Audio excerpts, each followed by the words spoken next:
là devant le pont de Mitrovica, au pied d'une enclave serbe, et c'est tout l'objet de ce déplacement dans les pays Balkans, d'aller rencontrer les minorités.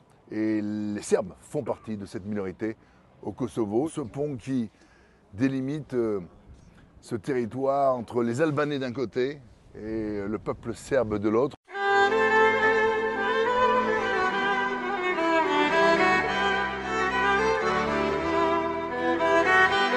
Au Kosovo, ils ont l'impression qu'on leur a appris leur berceau historique, car je rappelle que le Kosovo a toujours été une terre serbe et qu'aujourd'hui la communauté internationale exige, comme l'Union européenne, exige que le Kosovo soit reconnu comme une nation et que le peuple serbe reconnaisse le Kosovo comme un pays à part entière. Ils ne le feront jamais, car ce serait leur arracher leur cœur que de le faire.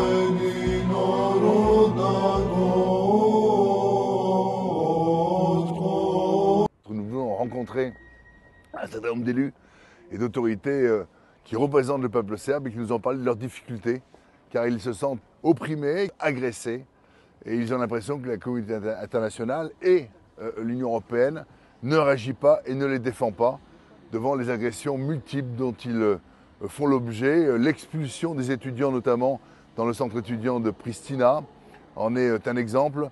Les municipalités dans lesquelles aujourd'hui le peuple serbe n'est plus représenté, et un certain nombre d'autres actions, notamment la disparition du dinar serbe à l'initiative du Premier ministre Kurti et au profit de l'euro, chose tout à fait scandaleuse qui aujourd'hui porte préjudice notamment à l'économie et aux entreprises serbes. Les Serbes ont l'impression de ne pas être défendus, ont l'impression qu'on veut les faire disparaître, et le peuple serbe, dont les racines chrétiennes sont extrêmement importantes, est inquiet devant le silence, l'aveuglement, voire la complicité de certaines autorités de la communauté internationale.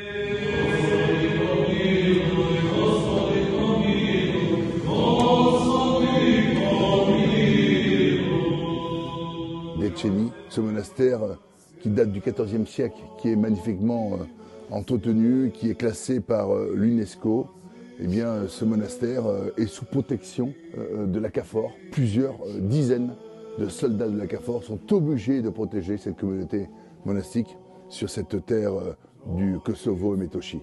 À quelques milliers de kilomètres de la France, en Europe, nous porterons la parole au sein du Parlement européen aussi, le peuple serbe qui défend courageusement ses racines et son territoire.